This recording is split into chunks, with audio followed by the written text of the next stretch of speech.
Now suppose करिए कि कोई एक इवेंट हो रहा है, कोई एक सिचुएशन आपको गिवन है. Okay, it can be any situation. Now इस सिचुएशन में मेरे पास एक क्वांटिटी है. I have one quantity with me. Let's say quantity A. It could be any quantity, वो अभी मैं समझा दूंगी कि क्या है. ठीक. एंड इस क्वांटिटी की वैल्यू है, लेट्स से मेरे पास 10.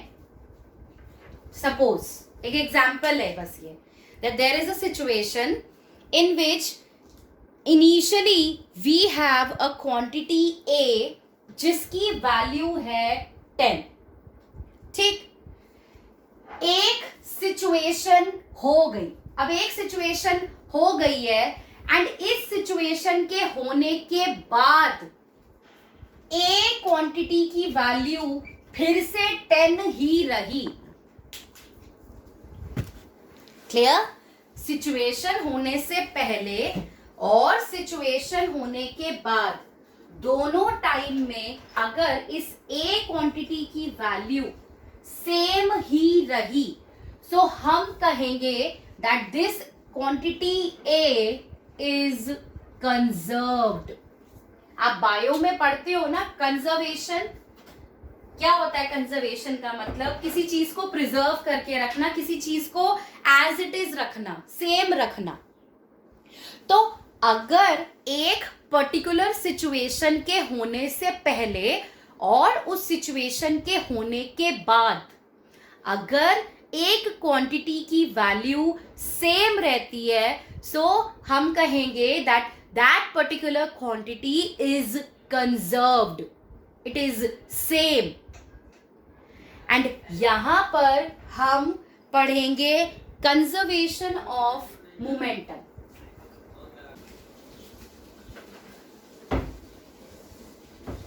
Conservation of momentum. राइट?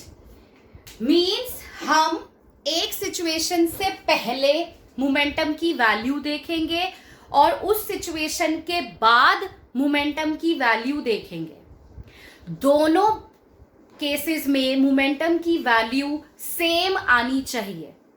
अगर initially and finally both the times the value of the momentum remains the same, we will say that the momentum is conserved. Momentum को हमने conserve कर दिया, same रखा है. Yes, हमने पढ़ा है conservation of energy, that energy can neither be created nor be destroyed. That means energy जितनी पहले है बाद में भी उतनी ही रहेगी. सेम चीज यहां पर है, मैं दे रही हूं, वही दे रही हूं. राइट?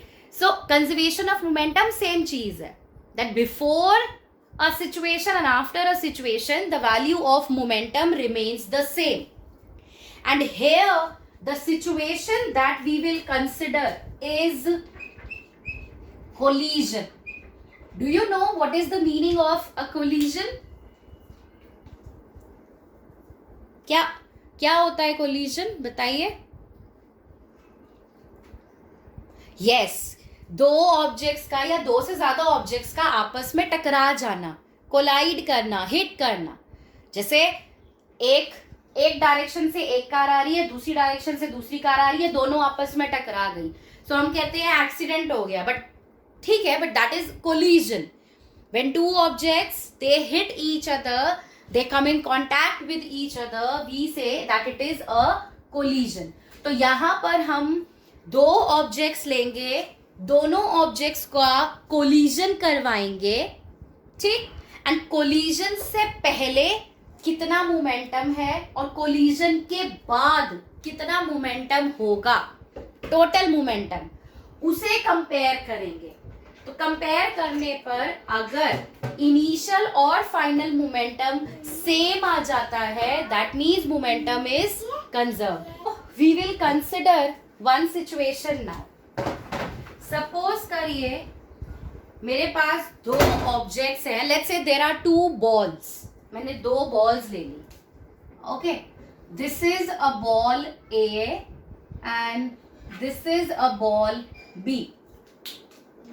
बॉल ए का मास है एम ए, बॉल बी का मास है एम बी। क्लियर?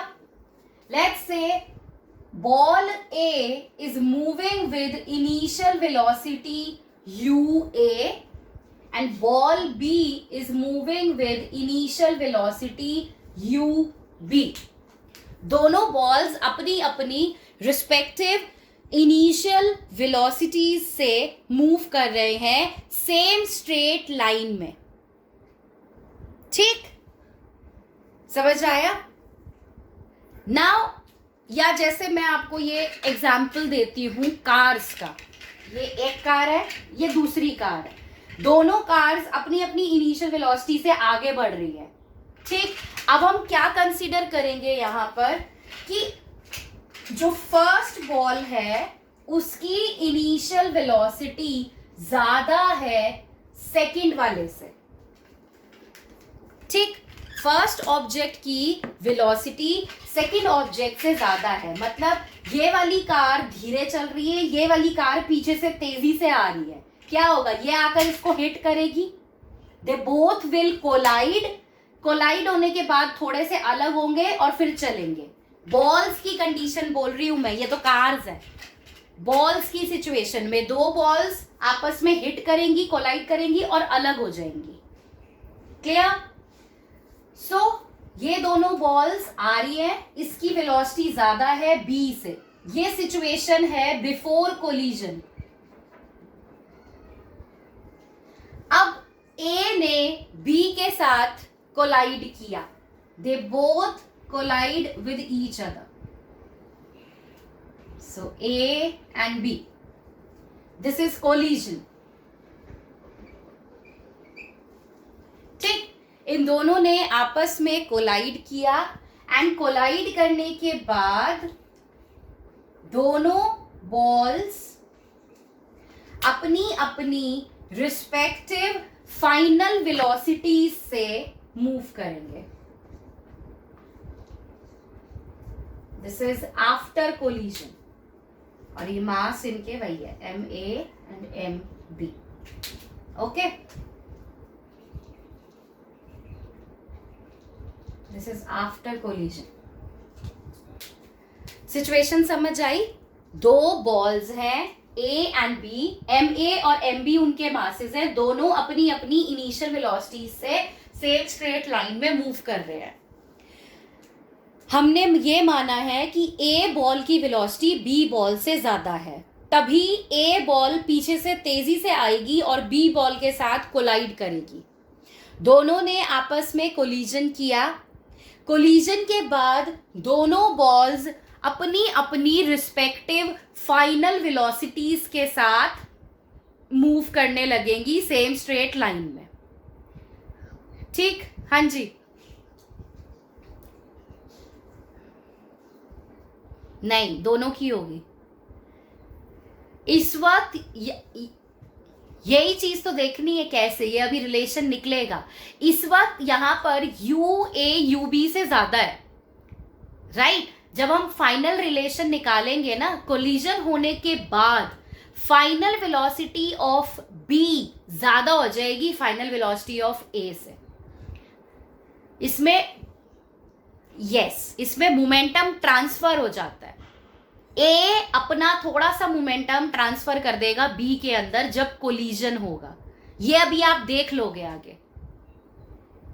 ठीक, नाउ अब जब ये ए और बी एक दूसरे के साथ कोलाइड कर रहे हैं, so that means ball A B पर एक फोर्स लगाएगा, let's say F A B, force applied by A on B. ठीक, इस डायरेक्शन में ए बी पर एक फोर्स लगाएगा। Clear? Now from Newton's third law, अगर ए बी पर एक फोर्स लगा रहा है सो बी भी ए पर एक फोर्स लगाएगा, let's say F B A, जो इक्वल एंड ऑपोजिट होगी। क्लियर? ओके, अब हम कंसिडर करते हैं ball A and ball B. ठीक, now let's say ball A के लिए कितना इनिशियल मोमेंटम है?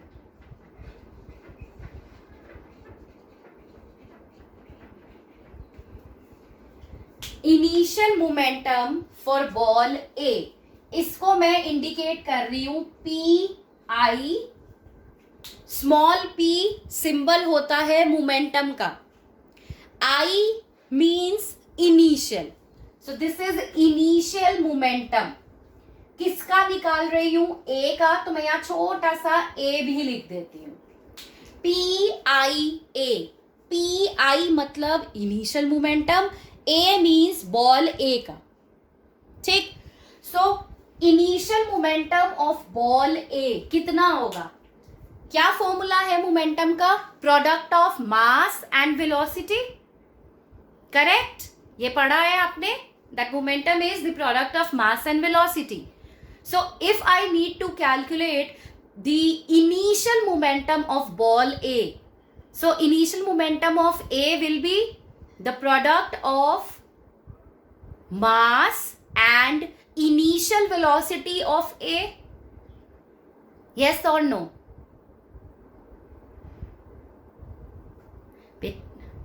Yes, बेटा आप लोगों ने मोमेंटम की डेफिनेशन पढ़ी है, that momentum is the product of mass and velocity.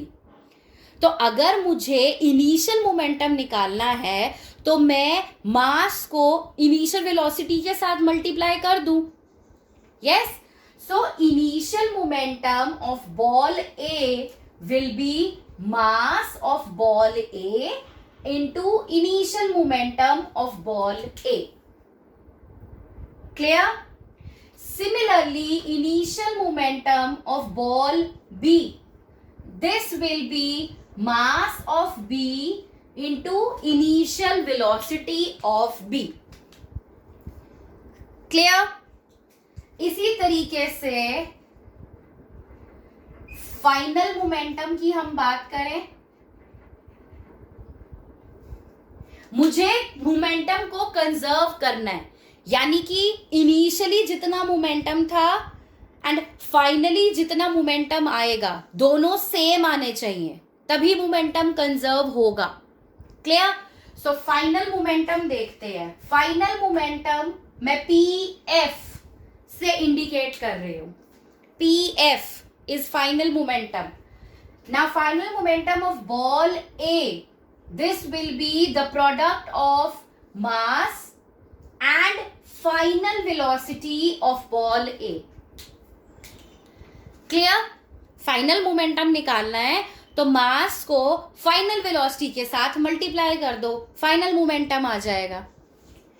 Similarly final momentum of ball B, this will be the product of mass of ball B and yes, and final velocity, yes, correct, final velocity of ball B. Clear? दोनों balls के हमने initial और final momenta निकाल लिए. Now what will be the change in momentum? है नहीं, change in momentum, कितना momentum change हुआ फॉर बॉल ए? कितना होगा? Final momentum minus, yes, correct. So this will be final momentum of A. क्या हुआ बेटा? अगर मान लीजिए जीरो नहीं है, जीरो क्यों होगा? Change in momentum for ball A will be final momentum of A minus initial momentum of A. मान लीजिए एक बॉल है मेरे पास जिसकी शुरू में वेलोसिटी है 10 मीटर पर सेकेंड, बाद में उसकी वेलोसिटी हो गई 30 मीटर पर सेकेंड। तो अगर मैं आपसे कहूं what is the change in velocity, आप क्या करोगे? 30 माइनस 10, तो 20 मीटर पर सेकेंड का चेंज आया। इसी तरीके से हम मोमेंटम का चेंज निकाल रहे हैं कि इनिशियली मोमेंटम था ma into U A, final momentum बन गया ma into V A. So change in momentum क्या होगा? फाइनल मोमेंटम में से इनिशियल मोमेंटम माइनस कर दो। So this we get as MAVA minus MAUA। बताइए समझ आया ये स्टेप? क्लियर है? इसी तरीके से हम बॉल B का अगर चेंज इन मोमेंटम निकालें तो वो होगा final momentum of ball B minus initial momentum of ball B। जब भी किसी क्वांटिटी का चेंज निकालना होता है हमेशा फाइनल में से इनिशियल माइनस कर दिया करो। तो यहां पर बॉल B के लिए चेंज इन मोमेंटम आ गया MBVB minus MBUB। This is change in momentum. Clear? So this is the change in momentum. What if I say calculate the rate of change of momentum? So exactly मैंने आपको समझाया था कि जहां पे भी आप रेट ऑफ वर्ड पढ़ोगे सीधा वहां पर टाइम से डिवाइड कर देना, राइट? अगर मैं कहूं rate of change of velocity मतलब v minus U upon T, time से divide. So rate of change of momentum will be change in momentum upon t। So MAVA minus MAUA upon t। This is rate of change of momentum. Similarly MBVB minus MBUB upon T। बताइए यहां तक किसी को कोई doubt? We have rate of change of momentum with us. Now from Newton's second law,